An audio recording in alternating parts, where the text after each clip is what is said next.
नमस्कार।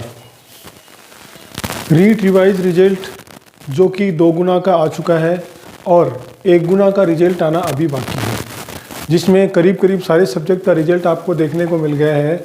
और अब 2 गुना की लिस्ट आने के बाद सारे अभ्यर्थियों का 1 गुना की लिस्ट का इंतज़ार है। और 1 गुना की लिस्ट में सबसे ज़्यादा जो अभ्यर्थी जिसका इंतज़ार कर रहे हैं वो ये कर रहे हैं कि जो 2 गुना जो मेरिट रही है उसमें फिर 1 गुना में कितनी मेरिट रह सकती है, यानी दोनों में कितना अंतर आ सकता है। यही सबसे ज़्यादा जो अभ्यर्थी है जिसका इंतज़ार कर रहे हैं। इसके लिए मैंने अलग अलग विषय की अलग अलग जो मेरिट का प्रिडिक्शन किया है और एक मैंने अपनी तरफ से देखा है, एनालिसिस करके इंग्लिश की, हिंदी की, इनकी मेरिट बनाई है। और उसमें मैंने ये बताया है कि जो 2 गुना की मेरिट है उसके बाद जब 1 गुना की मेरिट आएगी तो मेरिट कितनी बढ़ सकती है। इसके लिए जब मैंने ये मेरिट बनाई थी अंग्रेजी और हिंदी की तो मेरे पास बहुत ज़्यादा कमेंट आए थे और उन्होंने ये भी पूछा था कि सर जो साइंस मैथ की मेरिट आई थी उसमें कितना अंतर रह सकता है। यानी उन्होंने मुझसे ये पूछा था, बार बार कमेंट में आया था कि सर साइंस और मैथ की भी बताइए जिसमें जनरल, ओबीसी, एससी, एसटी और ईडब्ल्यूएस और भी जैसी कैटेगरी है, लेकिन मुख्य जो कैटेगरी है उसमें 2 गुना से 1 गुना में कितना फ़र्क आ सकता है।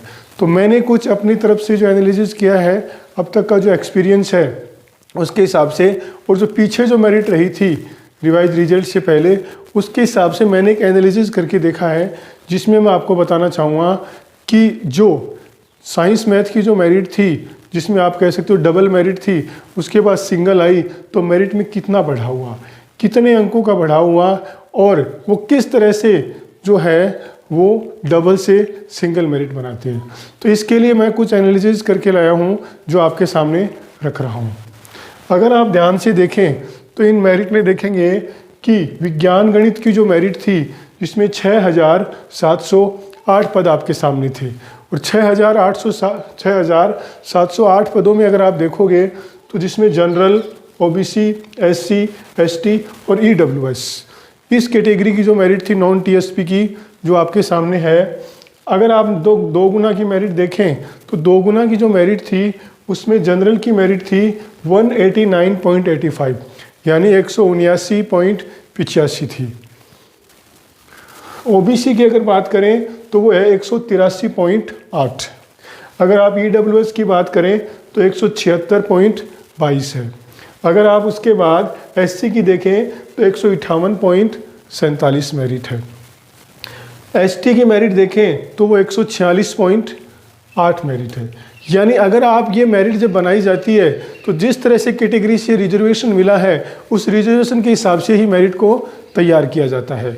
आप अगर उस मेरिट को ध्यान से देखेंगे तो जहाँ तक मैंने देखा है 1 से नीचे जब आती है तो उस जब दुगुना में जो मेरिट होती है तो जनरल से ओबीसी ईडब्ल्यूएस, फिर एससी, फिर एसटी, तो 1 गुना में भी वो मेरिट उसको टच करती है। यानी अगर ध्यान से अगर देखें जैसे जनरल की 189.85 है तो ये मेरिट मेरे हिसाब से 5 नंबर के आसपास बढ़ेगी। यानी जब ये 2 गुना से 1 गुना में आएगी तो 194 से 195 तक रह सकती है। ठीक है, यानी 5 नंबर के आसपास इनमें फ़र्क पड़ेगा, ज़्यादा फ़र्क नहीं। अब अगर आप जैसे मैं आपको मेरिट बताऊं तो जनरल से जो ओबीसी मेरिट बनती है अगर आप उनको ध्यान से देखें तो ये मेरिट जैसे जैसे एक कैटेगरी नीचे उतरती है उसी के हिसाब से ही जो 2 गुने से 1 गुना में मेरिट जाती है। जैसे अगर ध्यान से अगर आप देखें तो जनरल की जैसे 189.85 है तो उसमें 5 नंबर का फ़र्क आएगा। यानी 5 नंबर के आसपास आपको मेरिट 2 गुना से 1 गुना में बढ़ी हुई दिखेगी। 189 से 194 से 195 के पास जा सकती है। अब सबसे इम्पोर्टेंट जो मेरिट है वो ओबीसी की मेरिट है। यानी ओबीसी की जो मेरिट है उसमें सबसे ज़्यादा कैंडिडेट्स हैं और सबसे ज़्यादा कैंडिडेट्स ओबीसी की मेरिट पे ही ध्यान देते हैं। तो ओबीसी की मेरिट देखना, जनरल की जो 2 गुना है वो ओबीसी की 1 गुना के आसपास आएगी। यानी जनरल में जो 2 गुना में मेरिट रही है ओबीसी की मेरिट 1 गुना में उनके पास आके रुकेगी।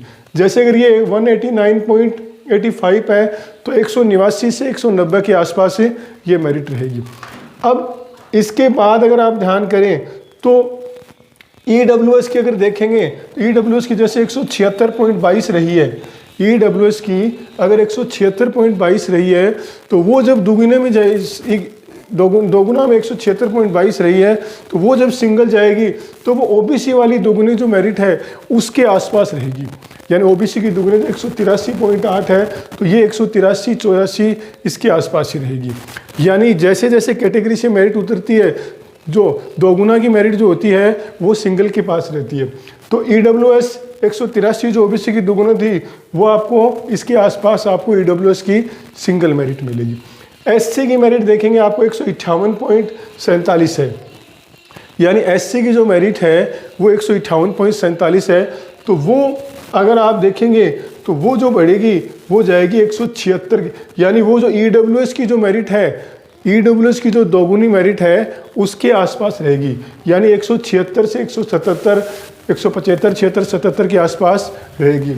यानी SC की जो दोगुना में 158 थी वो 176, 175 इसके आसपास रह सकती है। ST की जो मेरिट है वो 146 है, 146 पॉइंट ये है। ये आपको जो SC की जो डबल मेरिट रहती है उसके आसपास रहेगी 157, 158। तो इस तरह से जो मेरिट का मैंने जो एनालिसिस किया है वो ये होता है। इसमें देखो SC और ST इसका तो हो सकता है कि 2-4 नंबर का ऊपर नीचे हो जाए। जनरल से जो OBC की मेरिट है वो एग्जैक्ट मैंने जो आज 4-5 साल यानी पिछली सरकार जो थी जिसमें दोगुनी मेरिट बनती थी उसका मैंने एनालिसिस किया है। उसमें ये एग्जैक्ट ही हुआ है कि जो जनरल की जो मेरिट दोगुनी थी वही OBC की सिंगल मेरिट बनी। ये तो मैंने बिल्कुल एग्जैक्ट, मैंने इंग्लिश से एग्ज़ाम दिया था और पिछली बार मैंने एग्जैक्ट देखा था कि जनरल की जो दोगुनी है वो OBC की सिंगल मेरिट बनती है। इनमें फिर भी 2-4-5 नंबर का ऊपर नीचे हो सकता है, लेकिन ये जो मेरिट बनने का जो तरीका था, जो जिसमें दोगुना मेरिट है, यही तरीका अक्सर होता है। तो इससे इसके आसपास ही मेरिट रह सकती है। अब रही बात उन बच्चों की, जो अभ्यर्थियों की जो ये कह रहे हैं इनसे जो कम नंबर आ रहे हैं, मैं ये नहीं कह रहा हूँ कि श्योर यही मेरिट रहेगी।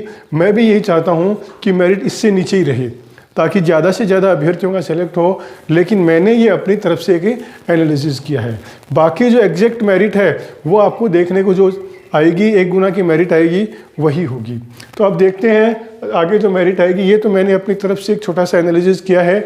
बाकी मेरिट जो 1 गुना मेरिट एग्जैक्ट आएगी, जो आपको जिस तरह से कल मैंने एक वीडियो बनाया था जिसमें बोर्ड अध्यक्ष ने कहा था कि फरवरी एंड यानी इस महीने के अंत तक आपको 1 गुना जो रिजल्ट है वो आने शुरू हो जाएंगे और मार्च जो है उसमें पूरे मार्च आधे तक आपको करीब करीब सारे रिजल्ट देखने को मिल जाएंगे। आपका स्कोर कार्ड है वो आपको अगले सप्ताह में देखने को मिल जाएगा।